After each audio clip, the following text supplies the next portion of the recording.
ಬಳಿ ನಿಂತು ಬೇಸತ್ತ ಭಕ್ತನೊಬ್ಬ ದೇವರನ್ನು ಹೀಗೆ ಪ್ರಶ್ನೆ ಮಾಡ್ತಾನೆ. ಓ ದೇವರೇ, ದುಡ್ಡು ಕೊಟ್ಟ ಭಕ್ತರಿಗೆ ಹತ್ತಿರದಿಂದ ದರ್ಶಿಸಲು ಬೇರೊಂದು ಸಾಲು, ದುಡ್ಡು ಕೊಡದ ಭಕ್ತರಿಗೆ ದೂರದ ದರ್ಶನಕ್ಕಾಗಿ ಬೇರೆ ದೊಡ್ಡ ಸಾಲು. ಇದ್ಯಾವ ನ್ಯಾಯ ಭಗವಂತನೇ?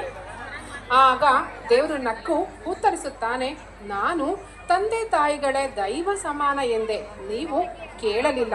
ಗುರು ಹಿರಿಯರಲ್ಲಿ ದೇವರ ಕಾಣಿ ಎಂದೆ, ನೀವು ಕಿವಿಗೆ ಹಾಕಿಕೊಳ್ಳಲಿಲ್ಲ. ಜನಸೇವೆಯೇ ಜನಾರ್ದನ ಸೇವೆ ಎಂದು ಹೇಳಿದೆ, ನೀವು ಕಷ್ಟದಲ್ಲಿದ್ದವರಿಗೆ ನೆರವಾಗಲಿಲ್ಲ.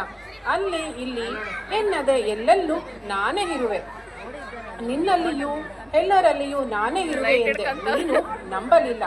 ನನ್ನ ಮೂರ್ತಿಯನ್ನು ಗುಡಿಯೊಳಗಿರಿಸಿ ದರ್ಶನದ ವೇಳೆಯನ್ನು, ದರ್ಶನದ ದರವನ್ನು, ದರ್ಶನ ಮಾಡಲು ಸಾಲುಗಳನ್ನು, ವಿವಿಧ ಪೂಜಾ ವಿಧಿವಿಧಾನಗಳನ್ನು, ಅವುಗಳ ದರಗಳನ್ನು ನೀನೇ ವ್ಯವಸ್ಥೆ ಮಾಡಿದೆ. ಎಲ್ಲವನ್ನು ನೀನೇ